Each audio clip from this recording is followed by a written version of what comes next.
Hello everyone, welcome back to G Tech poly. दोस्तों, हम hydraulics and fluid mechanics की study कर रहे हैं और हाइड्रोलिक्स का आज ये लेक्चर नंबर 20 है, जिसमें कि मैं आप सबके लिए, चूंकि आपके एग्जाम काफ़ी करीब आ चुके हैं, तो आप सबके लिए मैं बताने वाला हूं कि आगे हम इस पूरे सब्जेक्ट को बहुत कम टाइम में कैसे कवर करेंगे। तो मैं आपको वीडियो लेक्चर जो प्रोवाइड करूंगा वो आपको करूंगा मैं all formulas and numerical questions का। जी हाँ दोस्तों, अब तक हमारे लगभग 5 चैप्टर कंप्लीट हो चुके थे और जो लास्ट वाले 5 चैप्टर्स हैं, यानी चैप्टर नंबर 6, 7, 8, 9, 10, ये जो लास्ट के 5 चैप्टर हैं, इन पांचों चैप्टर के ऑल फार्मूलाज और सभी न्यूमेरिकल क्वेश्चंस जो कि प्रीवियस ईयर के एग्जाम्स में पूछे गए हैं, उन सबको मैं आपको कवर कराऊंगा। क्योंकि बच्चों को अक्सर हाइड्रोलिक्स के न्यूमेरिकल टफ लगते हैं, तो न्यूमेरिकल वाला पोर्शन आपका इजी हो जाएगा। साथ ही मैं आपको जितना कुछ यहाँ पढ़ाऊंगा सभी का पीडीएफ भी आपको दिया जाएगा। जैसे कि आज के इस लेक्चर में छठा चैप्टर जो है हमारा ऑरिफिस, इसके all formulas and important numerical questions को हम कवर करेंगे। ठीक है, एक ही सिंगल लेक्चर है, बहुत बड़ा लेक्चर भी नहीं होगा और लेक्चर देखने के जस्ट बाद ही आपको पीडीएफ भी दे दिया जाएगा। जितना कुछ मैं आपको यहाँ पढ़ा रहा हूँ सारा कुछ मैंने पीडीएफ भी बना लिया है। कंटेंट में सुबह से कंटेंट ही रेडी कर रहा था आपका, इसलिए क्लास लेट भी होगी काफ़ी।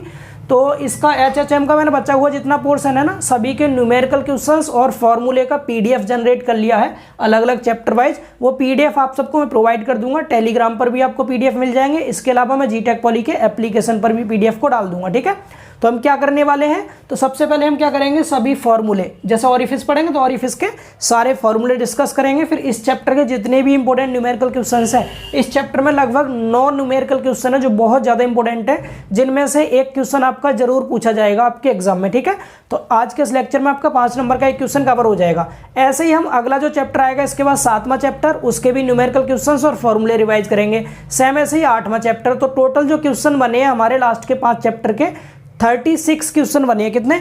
36 क्वेश्चन, यानी लास्ट के जो हमारे 5 चैप्टर हैं इनके 36 न्यूमेरिकल क्वेश्चंस बने हैं। इस चैप्टर में 9 क्वेश्चन है, इसके बाद जो अगला चैप्टर है उसमें 5 क्वेश्चन है, उससे अगले चैप्टर में फिर 9 क्वेश्चन है, उससे अगले में 12 न्यूमेरिकल क्वेश्चन और सबसे लास्ट के में केवल 1 न्यूमेरिकल क्वेश्चन है जो इंपॉर्टेंट है, मतलब उसी के जैसे और क्वेश्चंस आप कर सकते हैं। तो इस तरह से टोटल 36 क्वेश्चन है न्यूमेरिकल क्वेश्चंस जो कि मैं आपको प्रोवाइड करने वाला हूँ। ठीक है, सभी क्वेश्चंस को मैं आपको समझाऊंगा, मैंने पीडीएफ बना लिया है तो उन पीडीएफ को आपको समझा दूंगा, जिससे कम टाइम में पूरा पीडीएफ आपको समझ में आ जाए। फिर आप पीडीएफ को ही रिवाइज कर लेंगे एग्जाम से पहले, क्योंकि वीडियो लेक्चर अब इतना टाइम नहीं बचा कि बड़े बड़े लेक्चर्स आप देख करके तैयारी कर पाएं। पीडीएफ देंगे तो आप जल्दी से जल्दी उसे रिवाइज कर लेंगे। मैं पीडीएफ आपको समझा दूंगा कि कैसे कैसे कौन सी चीज क्या है, उसके बाद आप रिवाइज करेंगे तो जल्दी से जल्दी ये कवर हो जाएगा। तो ये 36 क्वेश्चंस जो हैं, इनमें से लगभग 3 न्यूमेरिकल क्वेश्चन आपके एग्जाम में आपको देखने को मिल जाएंगे एज इट इज, जैसे क्वेश्चन मैं आपको यहाँ करा रहा हूँ सेम टू सेम आपको क्वेश्चन देखने को मिलेंगे। तो ये 3 क्वेश्चन 5-5 नंबर के 15 नंबर के आपके न्यूमेरिकल क्वेश्चन यहाँ से कवर हो जाएंगे। अब बचा थ्योरी वाला पार्ट। तो कुछ तो थ्योरी के टॉपिक ऐसे हैं जो कि मैं आपको जब फॉर्मूले समझाऊंगा ना तो साथ में थ्योरी भी आपकी तैयार हो जाएगी। जैसे एग्जाम में कभी कभी पूछ लेता है कि संकुचन गुणांक किसे कहते हैं। अब मैं आपको यहाँ जैसे फॉर्मूला बताऊंगा आपको इसकी डेफिनेशन भी साथ में याद हो जाएगी। वेग गुणांक क्या होता है इसकी डेफिनेशन साथ में आपको पता चल जाएगी। विसर्जन गुणांक क्या होता है इसकी डेफिनेशन। तो जो फॉर्मूले वाली डेफिनेशन है वो आपको इन्हीं लेक्चर्स में क्लियर हो जाएंगी। इसके अलावा जो बड़े बड़े टॉपिक्स हैं थ्योरी के, उनकी मैं पीडीएफ आपको अलग से प्रोवाइड कर दूंगा।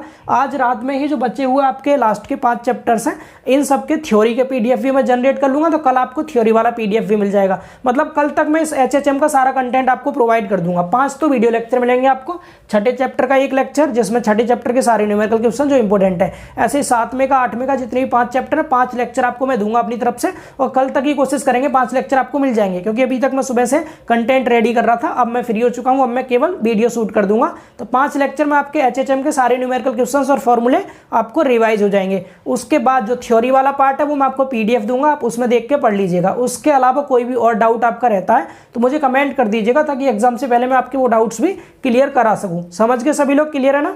तो चलिए अब देख लेते हैं ऑरिफिस चैप्टर के फॉर्मूले। सबसे पहले इसके फॉर्मूले देखेंगे, फिर उन्हीं पर आधारित न्यूमेरिकल क्वेश्चन भी करेंगे।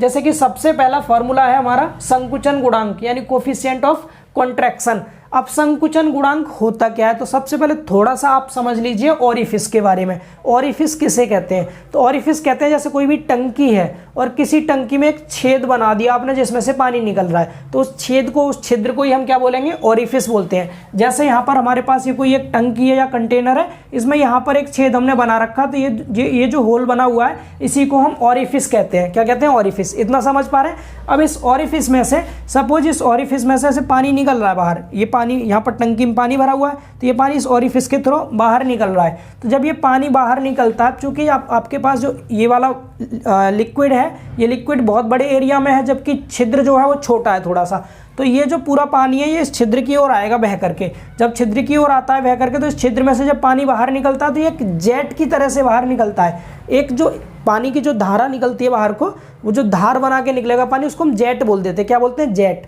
तो इस जेट पे एक जगह ऐसी होती है जहां पर इस जेट का एरिया कम होता है। तो जहां पर इस जेट का एरिया कम होता है, मतलब पानी की जो धारा निकल रही है उसे जेट बोलेंगे।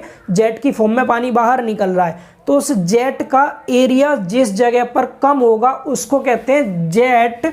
इसको कहते हैं जेट संकोच, यानी बिना कॉन्ट्रैक्टा। बिना कॉन्ट्रैक्टा की डेफिनेशन भी पूछी जाती है। जैसे मैंने यहाँ पर सेक्शन जो खींच रखा है, ये वाला सेक्शन, इस सेक्शन पर सपोज इस जेट का जो एरिया है वो कम है, जेट का एरिया कम है, तो हम इसको क्या कह देंगे, बिना कॉन्ट्रैक्टा, जेट संकोच। संकोच मतलब संकुचन, यानी सिकुड़ के कम हो गया एरिया। तो जिस जगह पर एरिया कम होगा जेट का, उसी को हम बिना कॉन्ट्रैक्टा कहते हैं। इसकी डेफिनेशन भी पूछी गई है एग्जाम में, तो ये सभी समझ पा रहे हैं। अब यहाँ इस ओरिफिस से जो पानी निकल रहा है बाहर, या पानी हो या कोई भी द्रव हो बाहर निकल रहा है, तो इस ओरिफिस के सेंटर से लेके और इस द्रव के फ्री सरफेस तक की जो ऊंचाई होती है ये वाली, इसको हम इसका हेड बोलते हैं। क्या बोलते हैं, हेड। ओरिफिस में से प्रवाहित हो रहे द्रव का शीर्ष यानी हेड जो होता है वो स्मॉल h है।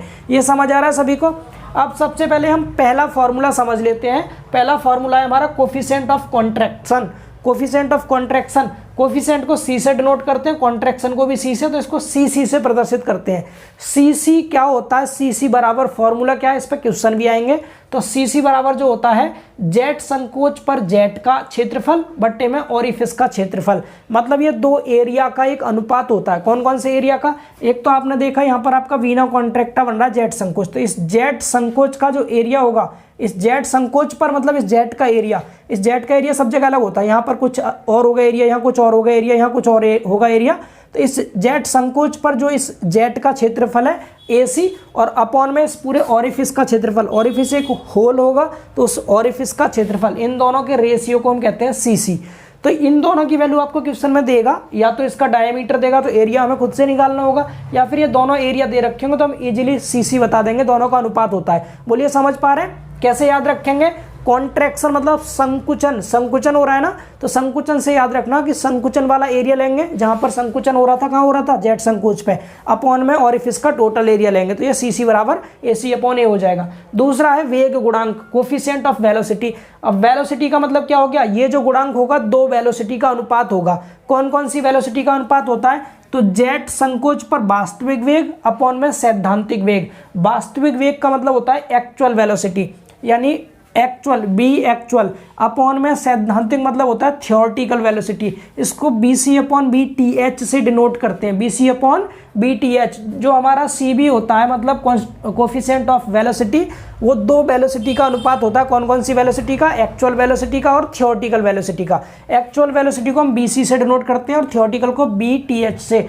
थियोरटिकल वेलोसिटी की वैल्यू होती है, क्या होती है, √2gh होती है, आपको याद रखनी है। BTH यानी थियोरटिकल वेलोसिटी की जो वैल्यू होती है √2gh होती है। G की वैल्यू हमें पता है 9.81 मीटर पर सेकंड स्क्वायर होती है। H जो है आपका ये वाली वैल्यू होगी। H आपको क्वेश्चन में दे रखा होगा कि ओरिफिस में से प्रवाहित हो रहे द्रव का शीर्ष इतना है, तो वहां पर H की वैल्यू पुट करना, आपको BTH मिल जाएगा। क्वेश्चन में BC की वैल्यू देगा, BTH इस फॉर्मूले से निकाल देंगे तो आपको इजीली CB मिल जाएगा। यहाँ से क्या मिल जाएगा, CB। तो CB बराबर क्या हो गया, BC अपॉन में √2gh, याद रहेगा, एक्चुअल वेलोसिटी अपॉन में थियोरटिकल वेलोसिटी, जो कि √2gh होती है। तीसरा होता है विसर्जन गुणांक, यानी कोफिशिएंट ऑफ डिस्चार्ज। अब डिस्चार्ज का कोफिशिएंट होगा तो डिस्चार्ज का अनुपात होगा। देखिए वेग गुणांक में दो वेग का अनुपात है, विसर्जन गुणांक में दो विसर्जन का अनुपात है। विसर्जन मतलब डिस्चार्ज होता है जिसे Q से प्रदर्शित करते हैं, ठीक है। तो यहाँ पर जैसे आपने देखा वेग में क्या था, वास्तविक वेग अपॉन सैद्धांतिक वेग था, ऐसे यहाँ पर वास्तविक विसर्जन अपॉन सैद्धांतिक विसर्जन होगा। वास्तविक विसर्जन को Q से प्रदर्शित करते हैं और सैद्धांतिक विसर्जन को हम यानी थियोरेटिकल विसर्जन को QTH से प्रदर्शित करते हैं। इस QTH की वैल्यू होती है, जैसे यहाँ पर VTH की वैल्यू थी √2GH, ऐसी QTH की होगी। हम सभी जानते हैं जो हमारा डिस्चार्ज होता है Q, हमने आपको कंटिन्यूटी इक्वेशन पढ़ाई थी पिछले लेक्चर में, तो Q बराबर A इंटू B होता है, ये आप सबने फॉर्मूला पढ़ा था, एरिया और इंटू में वेलोसिटी। तो यहाँ भी क्या हो जाएगा, QTH बराबर एरिया इंटू में BTH, क्योंकि ये थियोरेटिकल वाला डिस्चार्ज है तो ये भी थियोरेटिकल वाली वेलोसिटी लेंगे यहाँ पर। तो Q, ये तो Q हो गया, अपॉन में QTH था तो Q को Q रखेंगे सब जगह। QTH की वैल्यू A इंटू BTH हो जाएगी, A और BTH की वैल्यू हमें पता है क्या होती है, √2GH, √2GH। तो हमारा जो CD का फॉर्मूला आ गया, क्या आ गया, Q अपॉन में A इंटू में √2GH। ये क्या है, ये ओरिफिस का एरिया, ये वाला जो था ओरिफिस का एरिया है A। Q की वैल्यू आपको देगा एक्चुअल जो डिस्चार्ज है इसकी वैल्यू, और H की वैल्यू भी क्वेश्चन में दे रखी होगी, तो हम यहाँ से इजीली CD की वैल्यू भी बता देंगे। ठीक है, आपको नोट कुछ नहीं करना, भी जस्ट PDF आपको मिलेगा, सिर्फ समझते चलिए चीज़ों को, जिससे कम टाइम में आप रिवाइज कर पाएँ। ठीक है, ये डायग्राम मिटा रहा हूँ मैं और ये तीनों फॉर्मूले मिटा रहा हूँ, इन तीनों में रिलेशन और होता है वो भी समझ लीजिए। हटा दूँ ये, ठीक है, फिर भी आपका मन हो तो स्क्रीनशॉट ले सकते हैं, बाकी PDF आपको टेलीग्राम पे मिल जाएगा। समझ गए। अब देखिए इन तीनों में रिलेशन क्या है, किस किस में, CC में, CB में और CD में। CC, CB और CD लिख लीजिए, छोटी सी हेडिंग है, रिलेशन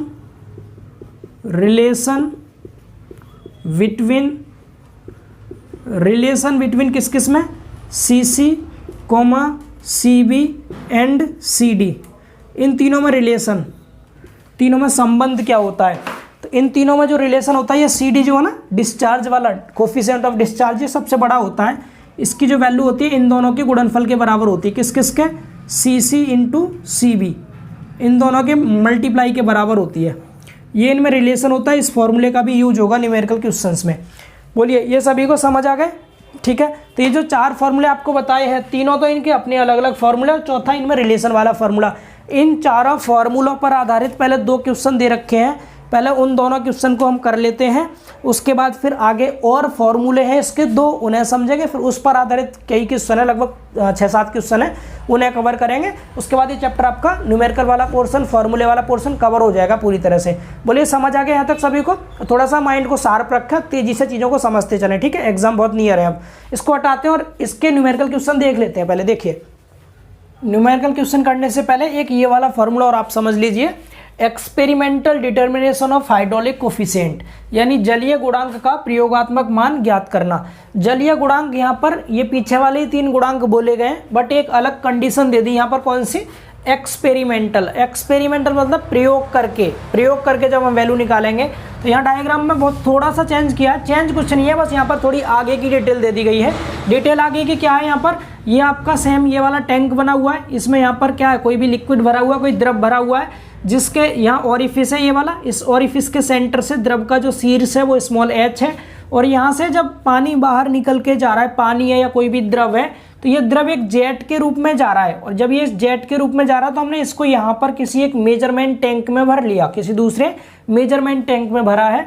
तो हमने यहाँ से देखा जब ये जेट की फॉर्म में पानी या कोई भी द्रव इधर आया तो इसने हॉरिजॉन्टल डिस्टेंस कितनी कवर की, x, और वर्टिकल डिस्टेंस कितनी कवर की, y।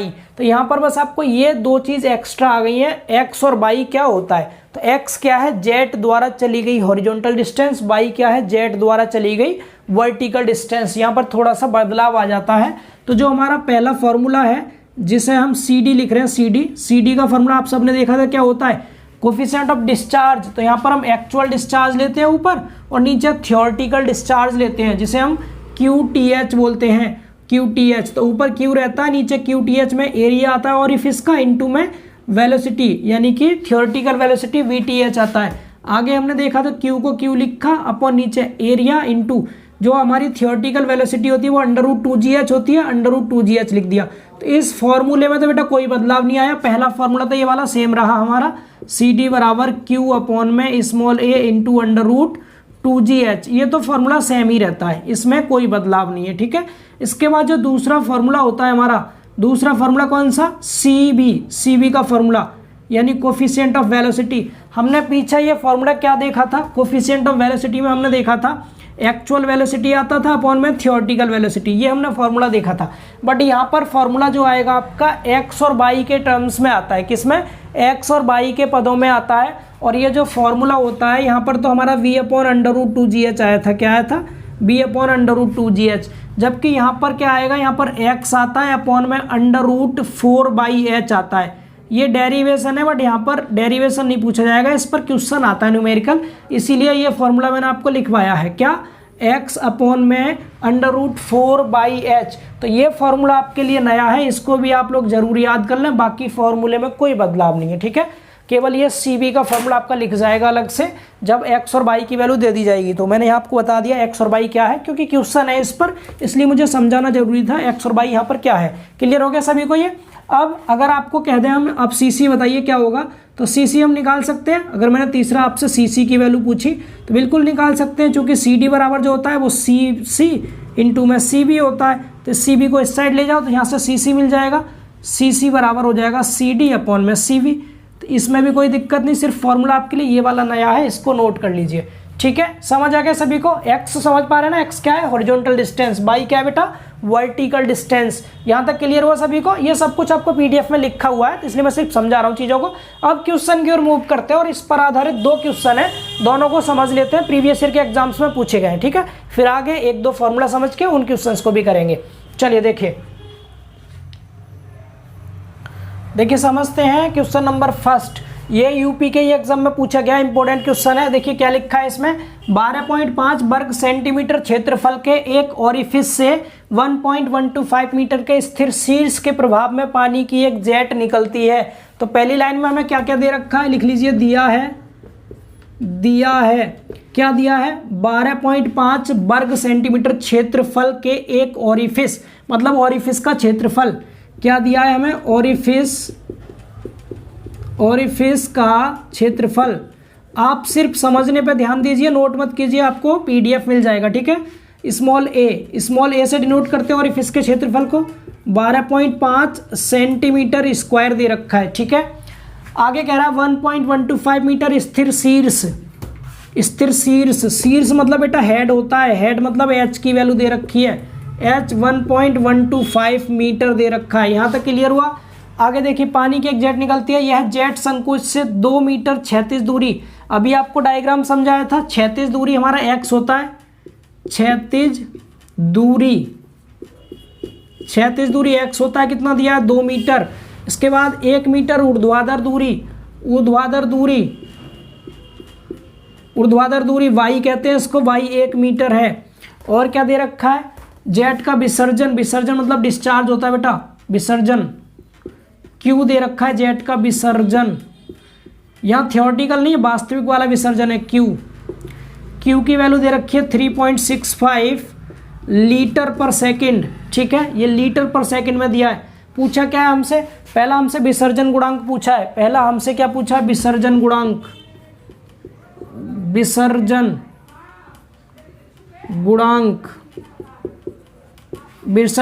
को हम CD बोलते हैं, कोफिशिएंट ऑफ डिस्चार्ज।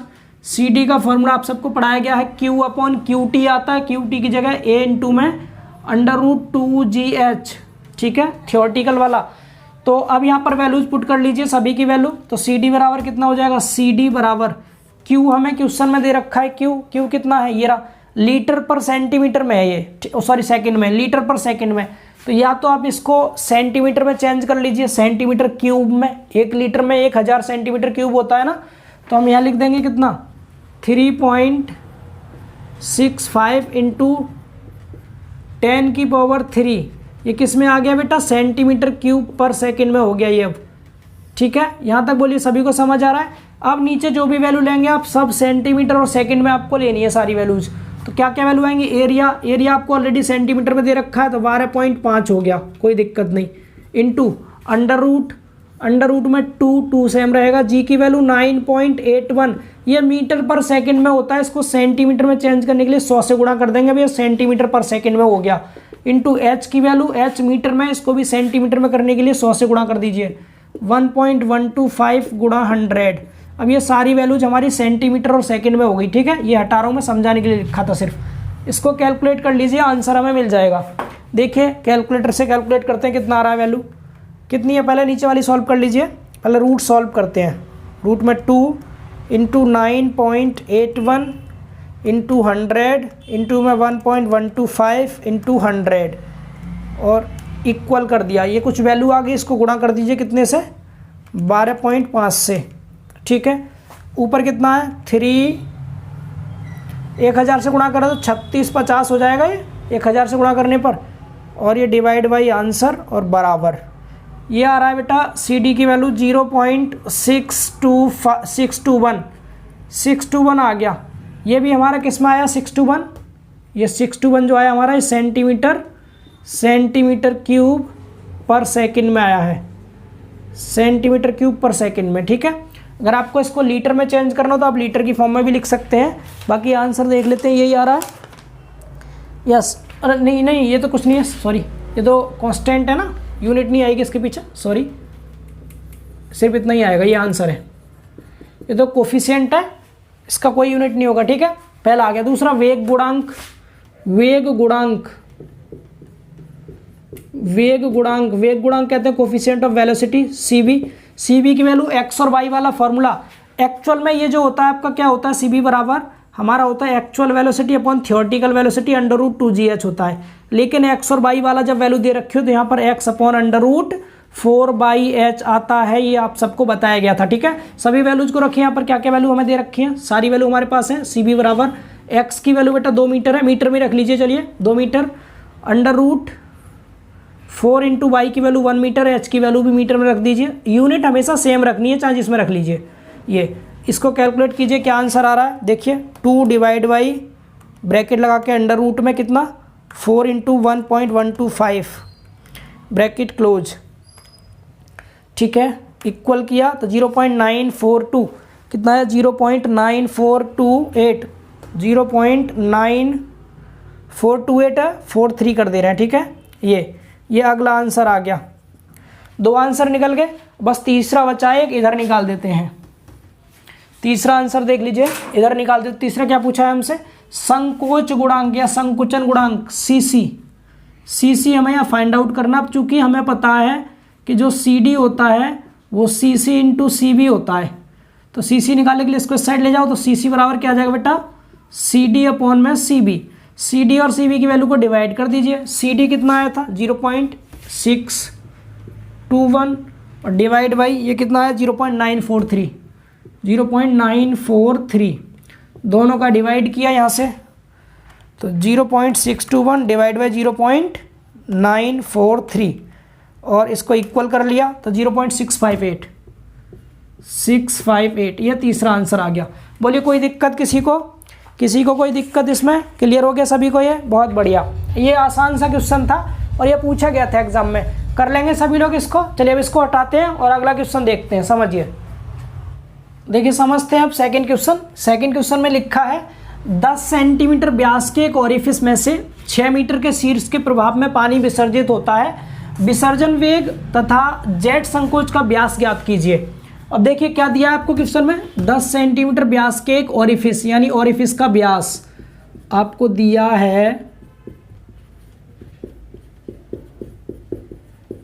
ओरिफिस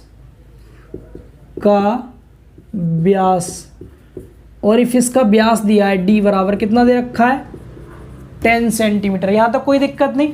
अब यहाँ से आगे आप इसका एरिया निकाल सकते हैं, इसका क्षेत्रफल निकाल सकते हैं। क्षेत्रफल किसका, क्षेत्रफल ओरिफिस का, लिख दीजिए पूरा ओरिफिस का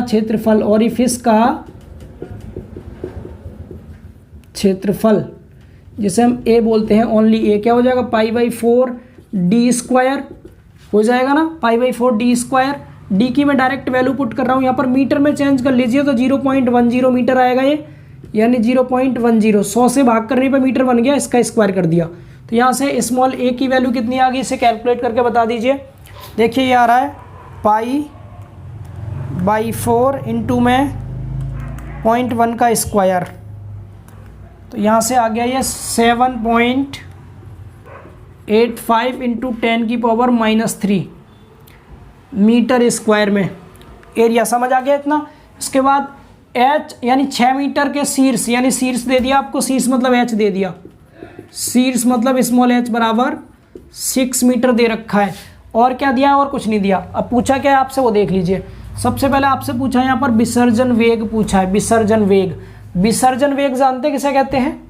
विसर्जन वेग यानी कि नहीं, अलग अलग चीज़ें दोनों, सॉरी। विसर्जन और वेग, तीन चीज़ पूछी है इसमें। विसर्जन पूछा है, कॉमा वेग पूछा है, और जेट संकोच का व्यास पूछा है। विसर्जन कहते हैं डिस्चार्ज को। पहली चीज़ हमें विसर्जन निकालना है, विसर्जन जिसे हम डिस्चार्ज कहते हैं, क्यू। क्यू हमें फाइंड आउट करना है, एक्चुअल वाला क्यू फाइंड आउट करना है। पहले काम कीजिए, आप थियोरटिकल निकाल लीजिए, फिर एक्चुअल आराम से निकल जाएगा। या फिर आप डायरेक्टली फॉर्मूला लगाइए सी डी वाला, सी डी में आता है ना क्यू। अब चूंकि हम जानते हैं सी डी बराबर क्या होता है, सी डी बराबर क्यू होता है अपॉन में क्यू थियोरटिकल, जिसे small A under root 2GH बोलते हैं, स्मॉल ए इंटू अंडर रूट 2GH। हमें क्यू चाहिए, सबको इस साइड ले जाओ, तो यहाँ से हमें क्यू मिल जाएगा, विसर्जन क्यू। क्यू बराबर क्या हो जाएगा? सी डी इंटू में ए इंटू अंडर रूट 2GH। सारी वैल्यूज यहाँ पुट कर देंगे तो हमें क्यू बराबर मिल जाएगा, सी डी की वैल्यू 0.6 है, 0.6, ठीक है, इंटू एरिया अभी निकाला था 7.85 10⁻³ इंटू अंडर रूट में 2GH, 2G की वैल्यू 9.81 और H 6 मीटर दे रखा है क्वेश्चन में। इसको यहाँ से कैलकुलेट कर लीजिए, आंसर मिल जाएगा। देखिए कर लेते हैं कैलकुलेट इसे, कितना कितना है ये, 0.6 इंटू 7.85 इंटू 10⁻³ ठीक है। ये जितना भी आया इसको मल्टीप्लाई कर दीजिए किससे, अंडर रूट 2 इंटू 9.81 इंटू में 6 से, इक्वल कर दिया तो ये आ रहा है कितना, Q बराबर 0.0511 या 51 लिख दो सिर्फ। ये मीटर में लिया था तो मीटर क्यूब पर सेकंड में आ गया, मीटर क्यूब पर सेकंड में। एक आंसर मिल गया, ठीक है। ये भी देखो 2 बार पूछा गया था एग्जाम में क्वेश्चन, इंपॉर्टेंट क्वेश्चन है, ठीक। इसके बाद और आगे देखिए क्या निकालना है, और हमें वेग निकालना है, वेग। वेग मतलब v निकालना है, v हमारा किस में आता है, v जो आता है हमारा वो फॉर्मूले में आता है velocity, coefficient of velocity cv के फॉर्मूले में, v अपॉन v थियोरटिकल यानी अंडर रूट 2GH जो होता है, v थियोरटिकल। इन सबको इस साइड ले जाओ तो यहाँ से हमें v मिल जाएगा, v बराबर क्या आ जाएगा, cv इंटू अंडर रूट में 2GH। यहाँ x और y की वैल्यू नहीं है तो एक्स वाई वाला फॉर्मूला नहीं लगाना आपको। cv की वैल्यू कितनी है 0.97 इंटू अंडर रूट 2g की वैल्यू 9.81, h की वैल्यू 6। इसको कैलकुलेट करेंगे, यहाँ से वेग मिल जाएगा मीटर पर सेकंड में। कितना ये अंडर रूट पूरे पे है, अंडर रूट में लिख लीजिए पहले 2 इंटू 9.81 इंटू में 6 bracket close equal 10.85 into multiply by 0.97 equal कर दिया 10.52, ये मीटर पर सेकंड। ये हमारा एक और आंसर मिल गया। तीसरा हमें क्या बताना है, जेट संकोच का व्यास बताना है। व्यास जब भी बताना हो पहले हमें एरिया निकालना होगा, और जेट संकोच का जो एरिया होता है वो किस में आता है, कौन से फॉर्मूले में आता है, सीसी के फॉर्मूले में आता है। चूँकि हमें पता है जो सीसी होता है, सीसी बराबर वो क्या होता है, एसी जेट संकोच का एरिया अपॉन ओरिफिस का एरिया। ये फॉर्मूला हमने पढ़ा है। हमें यहाँ से निकालना क्या बेटा, हमें यहाँ से अगर हमें एसी मिल जाए तो हम इजीली डीसी बता पाएंगे। तो पहले आप सीसी निकाल लो, हमें सीसी नहीं पता पहले तो पहले सीसी निकालेंगे। सीसी निकाल के फिर ए की वैल्यू और सीसी की वैल्यू रख के एसी मिल जाएगा, एसी से हमें डी मिल जाएगा। समझ पा रहे हैं सभी? तो इसको रफ कर रहा हूँ, आप लोगों ने समझ लिया होगा इतना। तो इसको हटा रहा हूँ मैं इधर से, इधर का हटा देते हैं, इधर का ये हटा दे रहे हैं, और पहले हम निकाल लेते हैं यहाँ से आगे, इस वाले से कर ले रहे हैं सॉल्व। पहले हम सी सी निकाल ले रहे हैं। सी सी बराबर क्या हो जाएगा, सी डी अपॉन में सी बी। चूँकि हमने पढ़ा है सी डी बराबर सी सी इंटू में सी बी होता है ना, तो सी बी को इस साइड लेंगे तो c d upon c b आ गया।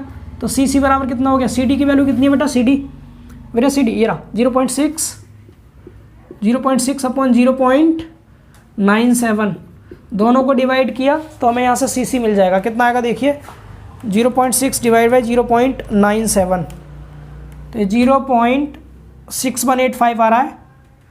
तो मैं 62 कर दे रहा हूँ 6185 को, ठीक है। सीसी मिल गया। अब सीसी की वैल्यू इसमें रख दीजिए सीसी वाले फॉर्मूले में। तो सीसी बराबर जो होता है क्या होता है, एसी अपॉन में ए सी का मतलब π/4 डी सी का स्क्वायर अपॉन में ए का मतलब π/4 डी का स्क्वायर, यही तो होगा।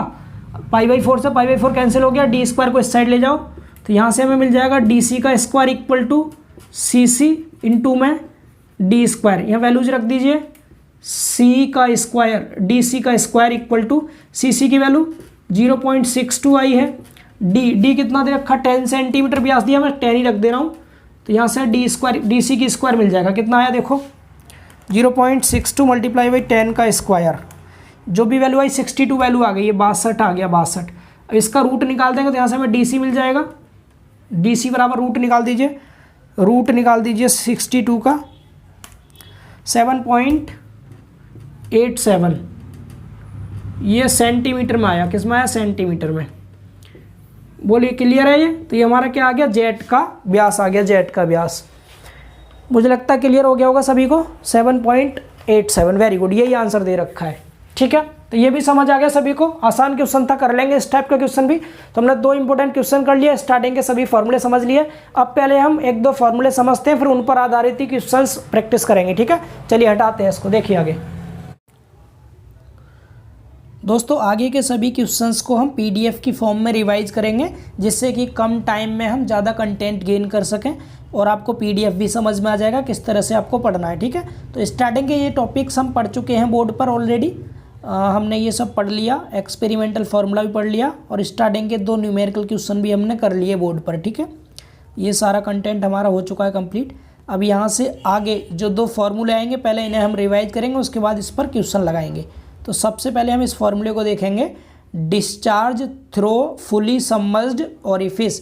यानी फुली सबमर्ज्ड का मतलब होता है पूर्ण रूप से पानी में डूबे हुए किसी ओरिफिस का डिस्चार्ज हमें निकालना है। डिस्चार्ज मतलब विसर्जन, जैसे हम क्यू से प्रदर्शित करते हैं। तो हमें क्यू का फॉर्मूला देखना है एक ऐसे ओरिफिस के लिए जो फुली सबमर्ज्ड है। समझ आ रहा है आपको, हेडिंग समझ आ रही है सभी को। अब पहले आप इसका फॉर्मूला समझ लीजिए। अब आप जब ये फुली सबमर्ज्ड है ओरिफिस, तो पहले आप इसका डायग्राम समझेंगे, उसके बाद आपको फॉर्मूला अच्छे से क्लियर हो पाएगा। ठीक है, तो इस डायग्राम को देखिए ध्यान से। देखिए इस डायग्राम में क्या है, यहाँ पर जो आपको ये होल दिखाई दे रहा है ये ओरिफिस है। ये बीच वाला ये जो होल है ना, ये ओरिफिस है। इसके ऊपर ये दीवार है, किसी भी टैंक या टंकी की दीवार, नीचे भी दीवार है, बीच में ये ओरिफिस है। इधर से आपका जो द्रव है वो बह करके आ रहा है और इस छिद्र से होकर इधर को पास हो रहा है, इधर निकल रहा है ऐसे। जब ये इधर को निकल रहा है द्रव, इधर निकलते निकलते द्रव यहाँ पर भर गया और भर करके द्रव का जो तल है वो यहाँ तक पहुँच गया। जब द्रव का तल यहाँ पहुँच गया और ओरिफिस आपका नीचे, आप देख पा रहे होंगे ये जो ओरिफिस है ये यहाँ पर है। तो आप देखिए ये द्रव तल से नीचे है, इस द्रव तल से ये ओरिफिस नीचे है, डेट मीन्स ये ओरिफिस पूरा डूबा हुआ है पानी के अंदर। इतना समझ पा रहे हैं सभी। तो इसे हम कहेंगे फुली सबमर्ज्ड। अब फुली सबमर्ज्ड में इसमें कौन सी चीज़ क्या होती है, H1 क्या है, H2 क्या है, थोड़ा सा इसे और समझ लीजिए, उसके बाद आपको फॉर्मूला आसानी से समझ में आ जाएगा। ठीक है, देखिए यहाँ पर H1 अगर आप देखेंगे तो H1 क्या है, ओरिफिस के नीचे वाले सिरे, ये नीचे वाला सिरा है ओरिफिस का, ये वाला, इधर भी देख लेंगे आप, ये नीचे वाला सिरा है, ये ऊपर वाला सिरा है। तो नीचे वाले सिरे से और एक और द्रव तल की जो ऊंचाई है ये वाली, इसे कहेंगे H1। ये क्या है, ये H1 है। जबकि इस नीचे वाले सिरे से ही दूसरी ओर जो द्रव तल की ऊंचाई है इसको बोलेंगे H2। H1 H2 सभी को समझ में आ रहा है। ठीक है, अब जो दोनों ओर के द्रव हैं आपके, इनको आप ध्यान दीजिए थोड़ा सा। दोनों ओर के जो द्रव हैं, एक तो द्रव तल ये हो गया आपका ये वाला, दूसरा द्रव तल ये हो गया इधर। तो इन दोनों द्रव तल के बीच में जो अंतर है ये वाला क्या है, H है। तो H यहाँ पर क्या है, दोनों ओर के द्रव तलों में अंतर। ठीक है, इस H की वैल्यू क्या होगी, H1 में से H2 घटा देंगे तो हमें H मिल जाएगा। H सभी को समझ आ गया, क्लियर है, डायग्राम सभी को क्लियर हो गया ये। अब इसका फॉर्मूला देख लीजिए आप लोग। ठीक है, फॉर्मूला थ्योरी में भी हालांकि यही लिखा है, आप पीडीएफ से थ्योरी पढ़ लीजिएगा, मैं सिर्फ आपको फॉर्मूले समझाऊंगा और क्वेश्चन कराऊंगा यहाँ पर। ठीक है, अब देखिए यहाँ पर फॉर्मूले की बात करो तो हमने H यहाँ समझ लिया, H हमें समझ आ गया, H1 माइनस H2 बराबर क्या था, H था। इसके बाद अगर हम बात करें जो हमारा द्रव प्रवाह हो रहा है, इस प्रवाह की गति B बराबर क्या होगी, तो √2gh होती है। ये सभी ओरिफिस के लिए सेम रहेगा, ये थियोरेटिकल वेलोसिटी है, B बराबर √2gh। ठीक है, इसके बाद हमें निकालना है मेनली डिस्चार्ज। हमें क्या निकालना है, डिस्चार्ज। तो इस डिस्चार्ज को हम समझेंगे, देखिए ध्यान से। अब हमने पीछे एक फॉर्मूला पढ़ा था क्या, CD बराबर हमने क्या पढ़ा था, CD बराबर होता है हमारा Q यानी एक्चुअल डिस्चार्ज अपॉन में QTH यानी थियोरेटिकल डिस्चार्ज। ये हमने पढ़ लिया था, ठीक है। अब हमें Q निकालना, तो इस QTH को हम इस साइड ले जाएंगे, इस साइड, और QTH का फॉर्मूला भी आप सबको बताया था क्या होता है, ओरिफिस का एरिया और इनटू में थियोरेटिकल वेलोसिटी जो कि अंडर रूट में 2GH होती है, अंडर रूट में 2GH, ये आप सबको समझाया गया था। बोलिए इतना क्लियर है सभी को। तो हमने क्या किया, QTH को इधर ले जाने का मतलब है हम A अंडर रूट में 2GH को CD के पास ले गए, तो हमें Q बराबर फॉर्मूला यहाँ से मिल गया कितना, Q बराबर CD इंटू में A अंडर रूट 2GH। अब यहाँ ध्यान ये रखना है, जो H था ना स्मॉल आपका, इसकी जगह पर कैपिटल H आएगा जो कि आपका H1 माइनस H2 था। ये सभी को समझ आ रहा है। स्मॉल a जो होता है यहाँ पर ओरिफिस का एरिया होता है, टोटल ओरिफिस का एरिया है, लिखा भी है। ओरिफिस का क्षेत्रफल स्मॉल a है। विसर्जन गुणांक यानी कोफिशिएंट ऑफ डिस्चार्ज CD होता है। तो ओरिफिस में विसर्जन डिस्चार्ज जो होगा Q बराबर CD into A under root 2G capital H होगा। ये फॉर्मूला है फुली सबमर्ज्ड के लिए। बोलिए ये वाला फॉर्मूला सभी को क्लियर हो गया, ठीक है, इतना समझ आ गया सभी को। अब इसके बाद ये तो हो गया आपका फुली सबमर्ज्ड वाला केस। अब देखते हैं पार्शियली सबमर्ज्ड का फॉर्मूला। इसको याद कर लीजिएगा, H1 H2 यहाँ पर दोनों ही नीचे वाले सिरे से द्रव तल तक की ऊंचाई ली गई थी, और H जो था दोनों द्रव तल के बीच में अंतर था, ये ध्यान रखना है आपको, ठीक। फॉर्मूला याद रखना है आपको, फॉर्मूला पीछे वाला ही है, कोई बदलाव नहीं हुआ, बस H कैपिटल आ गया है। अब इसके बाद देखिए आप यहाँ पर discharge through partially submerged orifice. Partially submerged समझते हैं, पार्शियली मतलब आंशिक रूप से, हिंदी में लिखा है आंशिक निमज्जित या फिर डूबे ओरिफिस में से विसर्जन। अब पार्शियली सबमर्ज्ड ओरिफिस में से डिस्चार्ज कैसे होगा, यानी यहाँ भी हमें Q का फॉर्मूला निकालना है, बट यहाँ अंतर कितना है, यहाँ पर पार्शियली सबमर्ज्ड ओरिफिस है। अब पार्शियली सबमर्ज्ड ओरिफिस क्या होता है, इसको डायग्राम से थोड़ा सा क्लियर करते हैं। पहले आप यहाँ डायग्राम को देखिए ध्यान से, देखिए इस डायग्राम में क्या है, ये जो होल है ये वाला, ये तो ओरिफिस हो गया, ये वाला ओरिफिस, ठीक है। अब आप देख पा रहे हैं ओरिफिस पानी में आधा ही डूबा हुआ है, कहाँ तक, केवल यहाँ तक डूबा है, यहाँ तक। ऊपर वाला पोर्शन ये डूबा नहीं है पानी में, क्योंकि पानी में देखिए यहाँ पर दो भाग दिखा रखे हैं ओरिफिस के। यहाँ पर अगर आप थोड़ा सा ध्यान देंगे तो यहाँ पर दो भाग हैं, कौन कौन से, एक तो आपका जितना पानी में डूबा था ये नीचे वाला पोर्शन, जिसको हमने भाग दे दिया D नाम, ये D भाग हो गया हमारा इतना वाला जो पानी में डूबा है, ठीक। दूसरा जो ऊपर फ्री है इसको हमने नाम दे दिया A, तो यहाँ पर A भाग और D भाग दो पार्ट हमने इसके अलग अलग कर रखे हैं। इतना सभी को समझ आ रहा है, ये चीज़ क्लियर है सभी को। इसके बाद अगर आप और देखेंगे आगे तो ओरिफिस के इस ऊपर वाले तल से, इस ऊपर वाले तल से लेकर के, ओरिफिस के ऊपर वाले सिरे से लेकर के और स्वतंत्र तल तक की जो ऊंचाई है वो H1 है, वहाँ पर नीचे वाले तल से होता था H1 फुली सबमर्ज्ड में। इतना सभी समझ पा रहे हैं, ठीक है। एंड जो H2 है, ये जो डूबा हुआ भाग है, इस डूबे हुए भाग की ऊंचाई है H2, समझ पा रहे हैं। ओरिफिस के डूबे हुए भाग की ऊंचाई कितनी है, H2 है, और H1 क्या है, ओरिफिस के ऊपरी सिरे से और स्वतंत्र सतह तक की दूरी है H1। यहाँ तक क्लियर हुआ। और दोनों द्रव तल का अंतर वही H है, यहाँ भी दोनों द्रव तल का जो अंतर है वो कितना H है, आप देख पा रहे होंगे यहाँ से यहाँ तक, ये वाला ये H है, ठीक है। क्लियर है सभी को इतना, ये डायग्राम सभी को समझ आ रहा है। हमने ओरिफिस यहाँ पर आयताकार ले रखा है, तो आयताकार ओरिफिस की जो चौड़ाई है वो B मान रखी है, यहाँ तो कोई दिक्कत नहीं। और ये भी आप लोग समझ पा रहे होंगे, A यहाँ पर क्या है, मुक्त ओरिफिस, और B जो है पूर्ण डूबा ओरिफिस, मतलब दो पार्ट है इसके अलग अलग। अब बात करते हैं इसकी थोड़ा सा फॉर्मूले की, फॉर्मूला देख लीजिए, बट उससे पहले थोड़ा मैं आपको इसके ये बता दूँ वैल्यू कौन कौन सी क्या है, A क्या है, यहाँ पर D क्या है, सब कुछ यहाँ से पढ़िए आगे। चित्र अनुसार ओरिफिस के खुले भाग A में से वायुमंडल में प्रवाह होता है। मतलब ये जो खुला हुआ पोर्शन है इसका, इधर वाला ये वाला ये वाला ये, तो यहाँ से जो पानी चल रहा है इधर बह करके वायुमंडल के प्रवाह से पानी फ्लो कर रहा है यहाँ पर A वाले भाग में। तो A वाले भाग में जो हम डिस्चार्ज निकालेंगे यह मुक्त विसर्जन के बड़े ओरिफिस के समान व्यवहार करता है। मतलब ये ऐसे चलेगा जैसे ओरिफिस बिल्कुल डूबा ही ना था, इस तरह से यहाँ पर पानी फ्लो होगा। तो यहाँ A वाले पार्ट के लिए Q का फॉर्मूला अलग लगेगा, जबकि जो नीचे वाला भाग D है, जबकि निचला भाग D पूर्ण डूबे ओरिफिस के समान व्यवहार करेगा। ये जो D वाला पोर्शन है ये वाला, ये फुली सबमर्ज्ड की तरह से काम करेगा D वाला पार्ट, ठीक है। इसीलिए संपूर्ण ओरिफिस से विसर्जन Q बराबर जो आएगा वो क्या आएगा बेटा, Q बराबर, यहाँ से आगे देखिए ये मेन फॉर्मूला है, अलग पेन यूज कर ले रहे हैं, यहाँ से देखिए, यहाँ से आगे Q बराबर जो होगा ये वाला, मुक्त भाग A से विसर्जन Q1 प्लस में निमज्जित भाग D से विसर्जन Q2, यानी Q बराबर Q1 प्लस Q2 के होगा। ये चीज़ सभी को समझ आ रही है। अब इनके टर्मोलॉजी थोड़ा सा समझ लीजिए, कौन सी चीज़ क्या है यहाँ पर। तो यहाँ पर आप देख पा रहे हैं B क्या है, B ओरिफिस की चौड़ाई है, ये मैंने आपको दिखाया भी था इस साइड आप सबने देखा था ये वाला, ठीक है। इसके बाद आप देख रहे हैं H बराबर क्या है, दोनों तरफ के द्रव तलों का अंतर है H, ये डायग्राम में आप देख लीजिए। H क्या है यहाँ पर, H ये वाला H, ये दोनों द्रवतल, एक द्रवतल ये हो गया, दूसरा द्रवतल ये था, दोनों द्रवतल के बीच का अंतर ही तो है h। यहाँ तक समझ आ रहा है। इसके बाद H1 क्या है, H1 टंकी में ओरिफिस के ऊपरी किनारे से द्रवतल तक की ऊंचाई, ओरिफिस के ऊपरी किनारे से द्रवतल तक की ऊंचाई H1 है, यही आपको बताया था। S2 यहाँ पर क्या है, ओरिफिस के डूबे भाग D की गहराई या ऊंचाई, गहराई या ऊंचाई ये वाली, ये डूबे हुए पोर्शन की ऊंचाई है, ठीक है इसकी। यहाँ तक क्लियर सभी को ये। अब फॉर्मूला देख लीजिए, फॉर्मूला। अब यहाँ पर Q1 Q2 दो फॉर्मूले रखते हैं, आपको दोनों ही याद करने पड़ेंगे। Q1 वाला फॉर्मूला जो लगेगा वो तो लगेगा इस खाली वाले पोर्शन को, जो ऊपर वाला पोर्शन है ना इतना, ये वाला, इसके लिए लगेगा Q1। तो Q1 बराबर फॉर्मूला आपको ये रटना पड़ेगा दोस्तों, तभी न्यूमेरिकल हो पाएंगे, और इस पर न्यूमेरिकल आते हैं एग्जाम में। 2/3 CD। एक्चुअल में जो हमारा Q का पीछे फॉर्मूला था वो क्या था, Q का फॉर्मूला हमारा CD था, और इंटू में CD इंटू में एरिया था, और अंडर रूट में 2GH था। अंडर रूट में कितना था, 2GH, ये हमने देख लिया था पीछे। अब यहाँ पर फॉर्मूला थोड़ा बदल गया, CD रहेगा तो CD के साथ में 2/3 CD आएगा, ठीक है। अब जो एरिया है, एरिया की वैल्यू आप लेंगे B, लेंगे B, और अंडर रूट में 2G और ब्रैकेट में H की पावर 3/2 माइनस H1 की पावर 3/2। यहाँ पर H और H1 आता है, क्योंकि H2 का यहाँ पर कोई रोल नहीं होगा। H2 जो है वो तो डूबे हुए पोर्शन की ऊंचाई है, इसलिए H2 नहीं आएगा इसमें। Q1 के फॉर्मूले में ओनली H और H1 आएगा। समझ पा रहे हैं सभी लोग। H में से आप H1 घटा रहे हैं, ये समझ लीजिए बस। पावर कितनी लग रही है, 3/2। याद हो गया, 2/3 CD B under root 2G bracket में H की पावर 3/2 माइनस H1 की पावर 3/2, ये Q1 का फॉर्मूला। अब Q2 का फॉर्मूला समझ लीजिए। Q2 का फॉर्मूला सेम वही रहेगा। Q2 बराबर क्या होगा, CD इंटू में एरिया, एरिया क्या होगा, अब एरिया किसका लेना, डूबे हुए पोर्शन का एरिया। आप बताइए इस डूबे हुए भाग का एरिया कितना होगा, इस डूबे हुए भाग का एरिया ये वाला, तो इसकी ऊंचाई इंटू चौड़ाई, तो B चौड़ाई है और ऊंचाई H2 थी, तो B इंटू H2 एरिया आ गया, और अंडर रूट में 2GH वही रहेगा सेम, ठीक है। H यहाँ पर कौन सा है, दोनों द्रवतल के बीच का अंतर है H। यहाँ तक बोलिए सभी को समझ आ रहा है ये चीज़, ठीक है।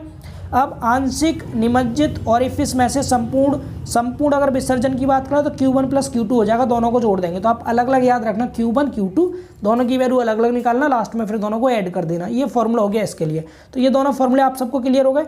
अब इन पर आधारित क्वेश्चन समझ लीजिए आप लोग, ठीक है। क्वेश्चन नंबर 3 को ध्यान से पढ़िए, देखिए क्या लिखा है इसमें लिखा है पूर्ण डूबे 2 मीटर चौड़े ओरिफिस में से, मतलब ये ओरिफिस कैसा, पूर्ण रूप से डूबा हुआ है।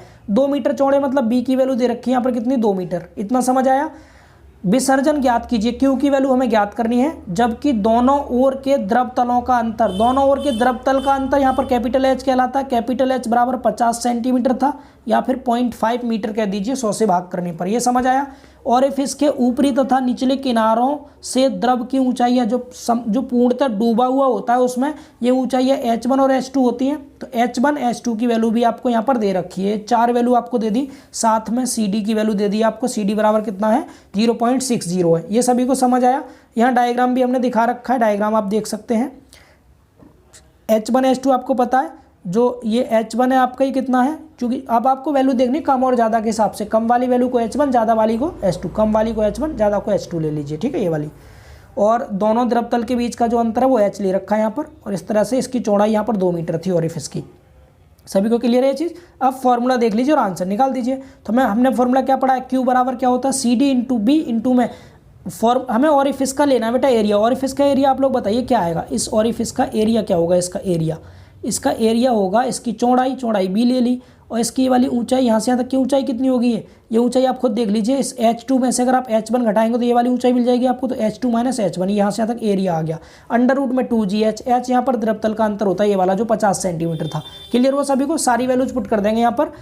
0.6 CD की वैल्यू है, B आपका 2 मीटर था, H2 माइनस H1 की वैल्यू यहाँ रख दी, अंडर रूट में 2G की वैल्यू 9.8, और इंटू में H की जो वैल्यू थी वो 0.5 थी। ये 50 सेंटीमीटर था, मतलब 0.5 हो गया। पूरा कैलकुलेट किया, आंसर आ गया Q। आसान क्वेश्चन था, बोलिए इस तरह का क्वेश्चन आए तो कर लेंगे एग्जाम में। सभी को समझ आ गया ये क्वेश्चन, क्लियर है भाई। चलिए अब नेक्स्ट क्वेश्चन समझते हैं। अगला क्वेश्चन नंबर 4, देखिए ये यूपी और राजस्थान के एग्जाम में पूछा गया क्वेश्चन है। इसमें पढ़िए क्या लिखा है। इसमें लिखा हुआ है 1.5 मीटर चौड़े तथा 1 मीटर गहरे एक आयताकार ओरिफिस के दोनों ओर पानी है, दोनों ओर पानी है। एक ओर पानी का तल ओरिफिस के निचले किनारे से 2 मीटर ऊपर। अब यहाँ क्या बोला, एक और पानी का जो तल है ओरिफिस के निचले किनारे से और 2 मीटर ऊपर है, ये आपका यहाँ पर 2 मीटर दिखा दिया। यहाँ तक क्लियर हुआ सभी को। दूसरी चीज़ आगे क्या बोला है, तथा दूसरी ओर 0.5 मीटर ऊपर है। दूसरी ओर जो पानी है वो केवल 0.5 मीटर है यहाँ तक, ये वाला। तो ये हमने यहाँ दिखा रखा 0.5 मीटर। ये समझ आ रहा है सभी को, ये 0.5 मीटर यहाँ दिख रहा होगा आप सबको, ठीक है। इसके बाद क्या क्या रखा है इसमें आगे बोला है CD बराबर 0.62 मानकर विसर्जन की गणना कीजिए। अब ये कौन सा वाला केस आ गया, ये देखिए यहाँ ऑरिफिस क्या बोला था आपसे, 1.5 मीटर चौड़ा था और 1 मीटर गहरा था। जब ऑरिफिस बेटा 1 मीटर गहरा था और ये जो डूबा हुआ है मात्र 0.5 मीटर तक, यानी कि इसमें जो आपको दे रखी है, जो दूसरी ओर जो ऊंचाई दे रखी है 0.5 दे रखी है, तो ये पार्शियली सबमर्ज्ड वाला केस बन गया। हमें क्वेश्चन से कंफर्म हो पा रहा है, बोलिए क्लियर है सभी को ये चीज़। अभी इसकी डायमेंशन आपको क्या क्या बताई गई थी, तो आप सबको डायमेंशन बताई थी इस ऊपर वाले किनारे से और यहाँ द्रवतल तक की ऊंचाई h1 होती है। इस जितना डूबा हुआ पोर्शन है इसकी ऊंचाई को हम h2 बोलते हैं, ये वाली ऊंचाई h2 होती है हमारी, और दोनों द्रव तल के बीच का जो अंतर है वो h होता है। ये तीन आपको बताया गया था। इन तीनों की वैल्यू पहले देख लीजिए कितनी कितनी आएगी। अगर मैं h1 की बात करूँ, 2 में से आप इस 1 को घटा दो, आपका h1 आ जाएगा। h1 कितना आएगा, 1 आ जाएगा। बोलिए समझ पा रहे हैं सभी लोग h1 की वैल्यू। अब h2 की वैल्यू ऑलरेडी दे रखी है 0.5 है। h की वैल्यू की बात करो तो h कितना आएगा, देखिए नीचे से लेके ऊपर तक कितना था, ये 2 मीटर था। इस 2 मीटर में से अगर आप इस 0.5 को माइनस कर देंगे, 0.5 को ये वाला, तो आपको h मिल जाएगा 1.5। बोलिए क्लियर हुआ सभी को ये चीज़, सभी को समझ में आ गया। बाकी ऑरिफिस की डायमेंशन आपको दे रखी थी ये वाली, तो हमने इसको अलग से डायग्राम में दिखा रखा है, चौड़ाई और गहराई इसकी, ठीक है। अब यहाँ पर इसके न्यूमेरिकल को सॉल्व करने के लिए आपको 2 अलग अलग फॉर्मूले यूज करने होंगे। एक तो मुक्त वाले भाग के लिए इस ऊपर वाले पोर्शन के लिए Q1 फार्मूला, और एक इस नीचे वाले पोर्शन के लिए Q2 फार्मूला, यही लगाएंगे ना हम। तो पहले Q1 का फार्मूला देख लीजिए, Q1 की वैल्यू। Q1 बराबर फार्मूला आप सबको क्या बताया था, 2/3 CDB √2G, और ब्रैकेट में h की पावर 3/2 माइनस h1 की पावर 3/2। सब वैल्यूज हमारे पास है, सारी वैल्यू पुट कर देंगे। 2/3 रखा, CD की वैल्यू 0.62 रखी, B की वैल्यू 1.5 है √2G, 2 इंटू G की वैल्यू जो है 9.81, और ब्रैकेट में फिर h की वैल्यू 1.5 और h1 की वैल्यू 1 रख दी, सॉल्व किया, Q1 आ गया। Q2 के लिए फॉर्मूला वही लगता है हमारा, कौन सा, CD इंटू A √2GH वाला। इसमें जब आप वैल्यूज को पुट करेंगे तो यहाँ पर वैल्यू देखिए क्या क्या आएंगी आपकी, CD इंटू, और इफ इसका जो एरिया आएगा वो क्या आएगा, डूबा हुआ वाला पोर्शन B इंटू H2 आता है √2GH। ये सारी वैल्यूज ऊपर क्वेश्चन में दी गई थी, पुट की हमने वैल्यू, ये आ गया। इसके बाद दोनों को ऐड कर दिया, Q निकल आया। बोलिए समझ पा रहे हैं सभी लोग। इस तरह से आप इसको सॉल्व करके देखिएगा, इसे भी कर लेंगे आप इजीली, ठीक है। अब इसके बाद अगला क्वेश्चन समझते हैं। देखिए नेक्स्ट क्वेश्चन, ये भी यूपी और राजस्थान के एग्जाम में पूछा गया क्वेश्चन है। इसमें देखिए क्या लिखा है, पढ़िए क्वेश्चन को ध्यान से। इसमें लिखा है एक वर्गाकार ऑरिफिस जिसकी भुजा 1.5 मीटर लंबी है। ऑरिफिस की भुजा की लंबाई दे रखी है, मतलब ये चौड़ाई B की वैल्यू है, ये 1.5 मीटर, एक बड़ी टंकी की दीवार में लगाया गया है। ये ऑरिफिस लगा हुआ है कहाँ पर, एक बड़ी टंकी की दीवार में लगा हुआ है, ठीक है। आगे लिखा है ऑरिफिस आंशिक डूबा है। आंशिक का मतलब आधा डूबा हुआ है और आधा खाली है। टंकी में पानी का स्तर ऑरिफिस के ऊपरी किनारे से 4 मीटर ऊपर है, मतलब ऑरिफिस के ऊपरी किनारे से 4 मीटर ऊपर है। इसका मतलब क्या हो गया, ये h1 की वैल्यू दे रखी है, ठीक है।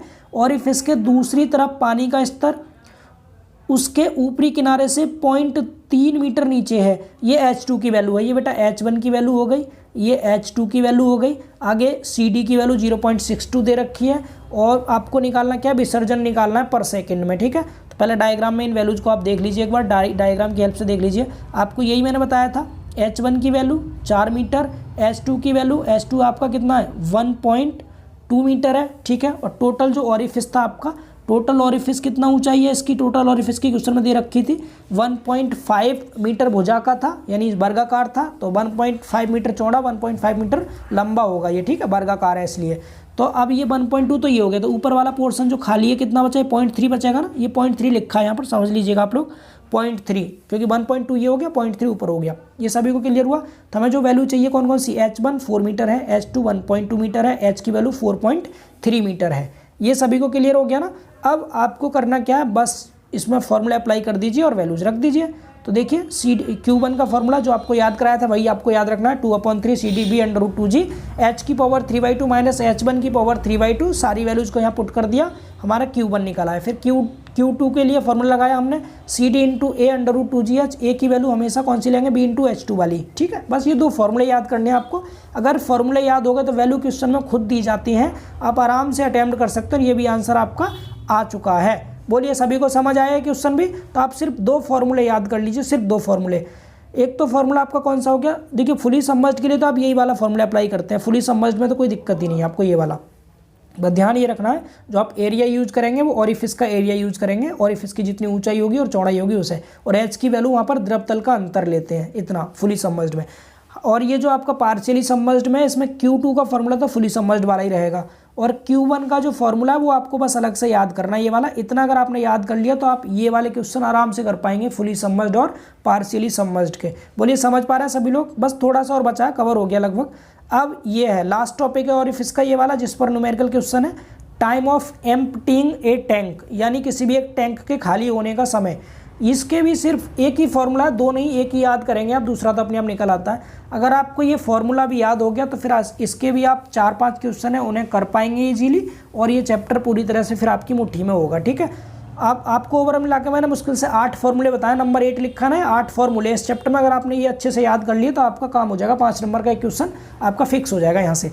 तो टी बराबर देखिए फॉर्मूला, टी यहाँ पर क्या होता है, टाइम। कौन सा टाइम है ये? टैंक को खाली करने का टाइम। टैंक को खाली करने से मतलब क्या, जैसे देखिए डायग्राम है ये, इस डायग्राम में ये कोई टैंक है, ये कोई भी एक टैंक है, और इस टैंक में क्या है, यहाँ पर ओरिफिस नीचे लगा रखा है, ओरिफिस का मतलब छिद्र कर रखा है आपने नीचे, यहाँ पर ये और यहाँ से पानी फ्लो करके नीचे आ रहा है निकल के। जब टंकी में से पानी नीचे आएगा निकल के तो कितने टाइम बाद टंकी पूरी तरह से खाली हो जाएगी, वो टाइम आपको यहाँ निकालना है। यहाँ पर क्या दिखा रखा है, स्टार्टिंग में जब टंकी को आपने खाली, मतलब जब होल इसमें किया था, ये वाला जब लगाया था, उससे पहले जो हाइट थी इसकी, नीचे वाले सिरे से, टंकी के नीचे वाले सिरे से द्रव तल तक की ऊंचाई h1 थी, ठीक। और बाद में ये t समय बाद खाली हो गया, कुछ t टाइम में कुछ खाली हुआ, और खाली होकर के फिर यहाँ तक आ गया ये, और हाइट हो गई h2। t टाइम बाद कितनी हाइट हो गई, h2 हाइट हो गई इसकी, h2 हाइट रह गई इसकी। ये बताइए सभी को समझ आ रहा है ये चीज़? इसका फॉर्मूले का डेरिवेशन है जो आपको यहाँ पर डेराइव नहीं करना, यहाँ हम सिर्फ क्वेश्चन को समझेंगे। तो h1 कब था? h1 तब था जब पानी बिल्कुल नहीं निकला था। h2 कब है? जब t टाइम बाद पानी इसमें से कुछ पास हो गया, तब h2 हाइट बची इसकी। h1 h2 सभी को समझ में आ गया। और डायग्राम के बारे में आपको पढ़ना तो यहाँ से पढ़ लीजिए। चित्र में एक वर्टिकल दीवारों वाली टंकी पर विचार करते हैं जिसके क्षैतिज आधार आयताकार या वृत्ताकार हो सकते हैं, जिसका क्षेत्रफल a है। एरिया हमने मान लिया किसका, ए मान लिया इसका, ठीक है। टंकी के आधार का क्षेत्रफल। टंकी की तली पर एक ओरिफिस लगा है जिसमें से द्रव टंकी से बाहर प्रवाहित हो रहा है, मतलब बाहर निकल रहा है। माना कि टंकी की तली से द्रव तल की ऊंचाई h1 है, जो कि t समय से घटकर h2 रह जाती है, यही मैंने आपको बताया था। और ओरिफिस का क्षेत्रफल आपने स्मॉल a मान रखा है। यहाँ तक बोलिए सभी को क्लियर है ये चीज़? अब यहाँ आप फॉर्मूला देख लीजिए, टाइम वाला फॉर्मूला, ये आपको याद रखना है। फॉर्मूला क्या होगा?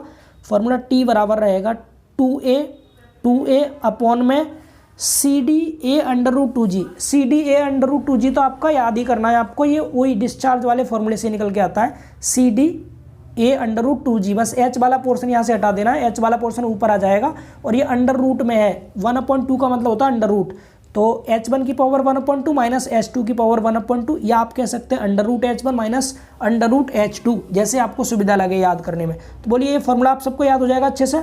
t बराबर 2a upon CD small a/√2g, और ब्रैकेट में h1 अंडर रूट में h1 माइनस √h2, ऐसे याद कर लीजिए। अब यहाँ एक पॉइंट और लिखा, टंकी के पूरी तरह खाली हो जाने पर h2 बराबर 0 हो जाएगा। h2 बराबर 0 क्यों हो जाएगा? क्योंकि जो आपको बताया था, जब टंकी t टाइम बाद खाली होकर के यहाँ तक आ गया h2 तक, और जब ये टंकी पूरी तरह खाली हो जाएगी तो h2 जो है यहाँ पर आ जाएगा इस लाइन पर। इस लाइन पर आने का मतलब h2 0 हो जाएगा। तो जब पूरी तरह टंकी खाली हो जाएगी तो h2 के 0 रख दीजिए। जब h2 को इसको 0 रखेंगे तो फॉर्मूला आ जाएगा 2a, ये वाला h1 जो √h1 अपॉन में CD/√2g। ये पूरी तरह खाली हो जाने पर रहेगा t फॉर्मूला, ठीक है। याद रहेगा सभी को? बोलिए क्लियर है इतना सभी को? अब यहाँ पर कौन कौन सा टर्म क्या है ये सभी को समझ आ रहा है? मैं आपको एक बार फिर बता दूं, जो कैपिटल A है ये टंकी के आधार का क्षेत्रफल है। क्षैतिज आधार या तो आयताकार हो या वृत्ताकार, इसका क्षेत्रफल है कैपिटल A। स्मॉल a जो होता है यहाँ पर ओरिफिस का क्षेत्रफल होता है, ओरिफिस का क्षेत्रफल, ठीक है। CD जो होता है विसर्जन गुणांक होता है। जी आपका मालूम ही है आपको 9.81 मीटर पर सेकेंड स्क्वायर होता है। h1 h2 क्या है? h1 नीचे वाले इस टंकी के नीचे वाले सिरे से द्रव तल तक की ऊंचाई होती है स्टार्टिंग में, जब पानी बिल्कुल बाहर नहीं निकला। h2 क्या है? h2 t टाइम बाद जो तल है आपका जितनी ऊंचाई तक रह गया वो है। सभी टर्म समझ आ रहा है? अब क्वेश्चंस की ओर मूव कर लेते हैं। फॉर्मूला आपको क्लियर हो गया, याद हो गया होगा, बाकी क्वेश्चन में आपको और अच्छे से याद हो जाएगा, ठीक है। सबसे पहले देखिए क्वेश्चन नंबर 6। इस क्वेश्चन को पढ़िए, यूपी बिहार दोनों एग्जाम में आया है। ध्यान से पढ़ेंगे क्वेश्चन को, आपको इजीली समझ में आएगा, ठीक है। पढ़िए इसको, 1 मिनट। क्वेश्चन नंबर 6 यही था ना? यस यही था, ठीक है। इसको ध्यान से पढ़िए। लिखा है इसमें एक क्षैतिज बेलनाकार टंकी पानी से आधी भरी है। कैसी भरी है बेटा? पानी से आधी भरी हुई है कोई भी टंकी है, तथा उसकी तली में एक 8 सेंटीमीटर व्यास और 0.62 विसर्जन गुणांक वाला ओरिफिस फिट किया गया है। यहाँ पर आपको क्या क्या दे दिया, देखिए आपको यहाँ पर 0.62 विसर्जन गुणांक मतलब सी डी की वैल्यू दे रखी है बेटा। सी डी की वैल्यू कितनी दे रखी है क्वेश्चन में? 0.62। ठीक है, ये सी डी की वैल्यू है। और क्या दे रखा है आपको? 8 सेंटीमीटर व्यास वाला, उसकी तली में एक 8 सेंटीमीटर व्यास वाला ओरिफिस फिट किया है। तो ओरिफिस का डायामीटर दे रखा था, यहाँ से हम स्मॉल ए बता देंगे। स्मॉल ए जब आप निकालेंगे तो कैसे निकालेंगे आप? π/4 और 8 सेंटीमीटर का स्क्वायर, मीटर में निकालना तो 0.8 का स्क्वायर कीजिएगा, सेंटीमीटर में तो 8 का स्क्वायर, जैसे आपको सुटेबल लगे। स्मॉल ए मिल जाएगा आपको। बोलिए समझ पा रहे हैं सभी? तो आपको स्मॉल ए की वैल्यू और आपको सी डी की वैल्यू, दो वैल्यू तो ये दे रखी है। ठीक है, और क्या? टंकी का भीतरी व्यास 2.5 मीटर और ऊंचाई 5 मीटर। अब टंकी का व्यास दे रखा है ये वाला, तो इससे हम कैपिटल ए की वैल्यू निकाल सकते हैं। कैपिटल ए जैसा कि आपको यहाँ पर दिख रहा होगा, निकाल के दिखा रखा है इन्होंने, तो कैपिटल ए भी हमें दे दिया। और ऊंचाई टंकी की मतलब H1 की वैल्यू भी हमें दे दी 5 मीटर है। तो टंकी कितने समय में खाली होगी? H1 दे रखा है, सिर्फ बेटा H2 नहीं दे रखा, क्योंकि टंकी को पूरा खाली करवा रहा है, इसलिए H2 वाला पार्ट 0 हो जाएगा। तो यहाँ पर फॉर्मूला लगेगा T बराबर 2a√H1/CDA√2g। इसको जरूर याद कर लेना प्लीज़, है ना, इस पर बहुत सारे क्वेश्चन है। सभी को समझ आया? हमें वैल्यू क्या क्या चाहिए? कैपिटल ए चाहिए। कैपिटल ए हमने इस फॉर्मूले से निकाल दिया। आप लोग देख सकते हैं कैपिटल ए किससे निकाला? इस फॉर्मूले से, क्योंकि यहाँ पर हमें कैपिटल ए के लिए टंकी है, जो टंकी का हमें व्यास दे रखा था 2.5 मीटर, तो π/4 d² लगा करके 2.5 रख दिया हमने डी की जगह पर, और हमारा कैपिटल ए की वैल्यू मिल गई। और क्या चाहिए? H1 हमें 5 मीटर दे रखा है, ये आपको दिखाई दे रहा होगा। ठीक है, इसके बाद सी डी चाहिए, सी डी हमें 0.62 दे रखा है। स्मॉल ए चाहिए, स्मॉल ए के लिए आप इसको 0.8 ले करके डी की वैल्यू और इस फॉर्मूले में रख दीजिएगा, तो स्मॉल ए मिल जाएगा।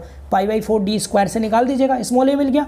जी की वैल्यू हम पहले से जानते हैं, सारी वैल्यू पता चल गई, वैल्यू फॉर्मूले में रखनी है, आंसर आ जाएगा। देखिए H1 आपको पता है, ये रहा H1 आधी भरी थी ना पानी से बेटा, जितनी भरी है उतना लेंगे H1, हम ध्यान नहीं दिए थोड़ा, ये आधी भरी है।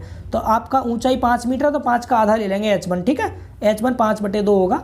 इसके बाद सी डी आपको क्वेश्चन में दे रखा था, स्मॉल ए आपको बता दिया 8 सेंटीमीटर था, तो 0.08 कर दिया मीटर में, 100 से भाग करके करेंगे। ठीक है, मीटर में करके स्मॉल ए मिल गया, सारी वैल्यू मिल गई, फॉर्मूले में पुट किया, आंसर आ गया। बोलिए कुछ था इसमें? बिल्कुल सिंपल क्वेश्चन था। ये जो आंसर आएगा बेटा सेकंड में निकल के आता है, आंसर सेकंड में। इसको आप मिनट में चेंज करने के लिए 60 से डिवाइड कर दीजिएगा, तो 18 मिनट 45 सेकंड आपका आंसर आ जाएगा। समझ आ गया सभी को? ये अगला क्वेश्चन फिर समझिए, देखिए ऐसा ही क्वेश्चन है, ये भी यूपी के एग्जाम में पूछा है। इसमें देखिए क्या लिखा है, 8 मीटर गुणा 2 मीटर की आयताकार टंकी में, देखिए आयताकार टंकी है, तो आयताकार टंकी के आधार का क्षेत्रफल 8 दूनी 16 हो जाएगा। 16 मीटर स्क्वायर कैपिटल ए की वैल्यू दे दी। बोलिए देख लीजिए आप लोग, 16 मीटर स्क्वायर कैपिटल ए की वैल्यू मिल गई। अब कह रहा है मैं टंकी 4 मीटर ऊंचाई तक तेल भरा है, 4 मीटर ऊंचाई तक तेल भरा है। H1 दे दिया हमें 4 मीटर, H1 दे दिया बेटा 4 मीटर। बोलिए क्लियर हुआ इतना? टंकी की तली में 200 mm व्यास के एक ओरिफिस में से प्रवाह द्वारा टंकी के खाली होने का समय ज्ञात करना है। अब यहाँ 200 mm व्यास दे रखा है ओरिफिस का, तो ओरिफिस का स्मॉल एरिया निकालना है, स्मॉल ए, तो हम क्या करेंगे π/4 और डी का स्क्वायर करेंगे बेटा डी, और डी आपका यहाँ 200 mm है, मीटर में करेंगे तो 200/1000 कर देंगे, जो कि यहाँ पर इन्होंने करके दिखा रखा है। ये समझ पा रहे हैं सभी? साथ में आपको सी डी की वैल्यू दे रखी है 0.60। सारी वैल्यूज क्वेश्चन में ही दे दी है आपको, सिर्फ फॉर्मूला याद अगर आपको होगा तो आप आराम से क्वेश्चन को कर पाएंगे। बोलिए सभी समझ पा रहे हैं ना? तो कैपिटल ए की वैल्यू रखना, H1 की वैल्यू रखना, सी डी की, ए की, जी की, सारी वैल्यूज आपके पास है, सभी को पुट कर देंगे। हमारा आंसर सेकेंड में हमें मिल जाएगा, कितना आया है ये? 766 सेकेंड आया है। ठीक है, मिनट में करने के लिए 60 से डिवाइड कर दीजिए, ये भी आंसर आ गया। ऐसे आसान आसान क्वेश्चन बताइए, इसे कर पाएंगे ना सब लोग? क्लियर हुआ सभी को ये? आगे देखिए और क्वेश्चन देखिए अगला 8वां क्वेश्चन। इसमें क्या लिखा है, एक 4 मीटर व्यास के वृत्ताकार टैंक, बेटा टैंक का व्यास दे रखा है, मतलब यहाँ से कैपिटल ए की वैल्यू हमें मिल जाएगी। कैपिटल ए कितना मिलेगा? π/4 4 का स्क्वायर, देखिए यहाँ पर देख सकते हैं आप, ये कैपिटल ए मिल गया। ठीक है, इसके बाद क्या बोला है, टैंक में 5 मीटर की ऊंचाई तक पानी भरा है। जितनी ऊंचाई तक पानी भरा है वो H1 होता है, तो H1 मिल गया बेटा कितना? 5 मीटर। ये समझ आ रहा है सभी को? आगे बोला है टैंक की तली में 0.5 मीटर व्यास का छिद्र, छिद्र मतलब ओरिफिस का व्यास दे दिया, स्मॉल ए निकाल देंगे π/4 0.5 का स्क्वायर करके। ये आप समझ पा रहे हैं यहाँ पर? ये स्मॉल ए हो गया, यहाँ तक क्लियर हुआ? और देखिए आगे, छिद्र खोलने पर तली की 5 मीटर ऊंचाई से 2 मीटर ऊंचाई तक जल स्तर गिरने का समय ज्ञात कीजिए। 2 मीटर ऊंचाई तक रह गया जल स्तर बाद में, तो बेटा H2 की वैल्यू दे दी। इस बार क्या दे दिया, H2 की वैल्यू भी आपको दे रखी है। तो टैंक को पूरा खाली होने का समय भी ज्ञात करना है आपको, दोनों चीज़ ज्ञात करनी है। CD की वैल्यू भी आपको दे रखी है। तो पहले हम T बराबर लगाएंगे जब H1 H2 दोनों की वैल्यू हमारे पास है तब। तो ये आपका फॉर्मूला सेम वही रहेगा, बस H1 अंडर रूट जो H1 लिखते थे उसमें माइनस अंडर रूट H2 और कर देना है। तो 2a under root H1 minus H2 upon CD a under root 2g। ये फॉर्मूला याद कर लीजिए प्लीज़, आपसे रिक्वेस्ट कर रहे हैं ताकि आप अच्छे से नंबर ला पाएँ। 2010 के पेपर में पूछा था क्वेश्चन, देख सकते हैं आप लोग, ठीक है। तो इसमें हमने सारी वैल्यूज पता है, हमें वैल्यू फॉर्मूले में रखेंगे, जस्ट आंसर आ जाएगा। देखिए वैल्यू रख दी और हमारा आंसर आ गया। क्या आ गया, आंसर आ गया, ठीक है। अगली बार क्या करना है, बस आपको इस H2 की वैल्यू जो 2 मीटर थी इसको 0 कर देना, पूरा खाली होने का समय निकल जाएगा, ठीक है। H2 वाला पार्ट हटा देना है, तो ये बार अगला आंसर आ गया। तो जब H1 की वैल्यू थी उस समय 39 सेकंड में खाली हुआ था, जब मतलब H2 हाइट तक जो खाली हुआ है वो 39 सेकंड में हुआ है, और पूरा जो खाली हो जाएगा वो 107.69 सेकंड में खाली हो जाएगा। बोलिए क्लियर हुआ सभी को, सभी को समझ में आ गया। एक लास्ट क्वेश्चन और देख लीजिए आप लोग, ये लास्ट क्वेश्चन है, इसके बाद सारे क्वेश्चन आपके कवर हो जाएंगे बहुत कम टाइम में, ठीक है। चलिए देखें क्वेश्चन को रीड कीजिए आप लोग, क्या लिखा है इसमें, थोड़ा जूम कर देते हैं। यस पढ़िए, इसमें लिखा है, ये भी यूपी के एग्जाम में पूछा है। 8 मीटर लंबे तथा 4 मीटर चौड़े एक तैरने के तालाब में 2 मीटर गहराई तक पानी भरा है। यह तालाब कह दिया, कोई दिक्कत नहीं, तालाब कहे टंकी कहे हमें कोई फर्क नहीं पड़ता। यहाँ पर हमें लंबाई और चौड़ाई दे दी, हमें मतलब एरिया दे दिया, कैपिटल A की वैल्यू दे दी। बेटा हम इसको तालाब को टैंक समझ रहे हैं अभी, तो हमें टैंक का एरिया मिल गया, कैपिटल A बराबर 8 गुणा 4 बट 30 मीटर स्क्वायर। यहाँ तक समझ आया। 2 मीटर गहराई तक पानी भरा है, H1 की वैल्यू पता चल गई। इसके बाद तालाब की तली पर लगे 0.186 मीटर स्क्वायर अनुप्रस्थ काटिए क्षेत्रफल वाले ओरिफिस। यहाँ तो डायरेक्ट बेटा स्मॉल a की वैल्यू आपको सीधे सीधे दे दी, यहाँ पर स्मॉल a की वैल्यू डायरेक्ट दे दी, आपको निकालनी भी नहीं पड़ेगी। स्मॉल a की वैल्यू समझ आ गया, कैपिटल A मिल गया, H1 मिल गया और a की वैल्यू मिल गई। इसके बाद क्या बोला है, तालाब को पूरा खाली करने के लिए समय ज्ञात कीजिए। पूरा तालाब खाली करना है, बहुत बढ़िया। H2 वाला पार्ट 0 रहेगा। तालाब में पानी का तल 2 से 1.5 मीटर तक गिरने का समय भी निकालिए। इस बार क्या करना है आपको, H2 की वैल्यू 1.5 मीटर और H1 की वैल्यू 2 मीटर लेकर के वो फॉर्मूला भी लगाना है आपको, H1 H2 वाला। CD की वैल्यू 0.62 दे रखी है, कुछ है इसमें। पहले हम लगा लेते हैं कौन सा, जब हमें पहले इसको लगा लो जब पूरा खाली होने का समय निकालने के लिए। तो पूरा खाली होने का समय निकालने के लिए T बराबर क्या होता है फॉर्मूला, T बराबर 2a under root H1 upon CD a under root 2g। Values रखी, सारी वैल्यू हमारे पास ऊपर है, दिखाई दे रहा है आप सबको। ये सब वैल्यूज को रख करके हमने आसानी से T बराबर निकाल दिया, कैलकुलेट किया, सेकंड में आ जाएगा T बराबर निकल के, बाद में मिनट में चेंज कर सकते हैं। अब 2 मीटर से 1.5 मीटर गिरने में लगा समय, तो H1 H2 दोनों हैं, तो आपके दोनों वाला फॉर्मूला लगा दीजिए, आंसर आ गया। बोलिए कुछ था इसमें, आसानी से कर सकते थे ना आप लोग, अगर आपको फॉर्मूला याद हो जाए तो। बोलिए समझ आया सभी को, तो उम्मीद है आपको क्लास पसंद आई होगी और सब कुछ समझ में आया होगा।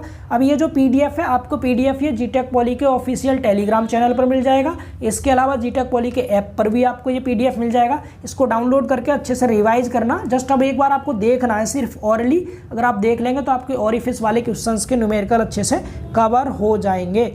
लगता है मुझे मैं समझाने में सक्सेस रह पाया हूँ, आपको समझ में आए होंगे क्वेश्चंस। अगर आपको क्लास पसंद आई है तो वीडियो को लाइक भी कर सकते हैं और भी दोस्तों में शेयर कर सकते हैं। इसके अलावा और भी जो 4 चैप्टर्स हैं उनके PDF भी आपको मैं जस्ट कल ही प्रोवाइड करने वाला हूँ वीडियो लेक्चर के साथ, ठीक है। 1-1 घंटे या आधे घंटे में सभी क्वेश्चंस कवर हो जाएंगे आपके, 3-4 लेक्चर और आपको मिलेंगे। उसके बाद न्यूमेरिकल में आपको कोई कैसी भी प्रॉब्लम नहीं होगी, PDF से आप रिवाइज भी कर लेना। बाकी थ्योरी वाले पार्ट को थोड़ा सा प्लीज़ पढ़ते रहिए, टाइम काफ़ी कम रह गया, ठीक है। तो मिलेंगे बहुत जल्द अगले लेक्चर में, तब तक के लिए बाय बाय, टेक केयर।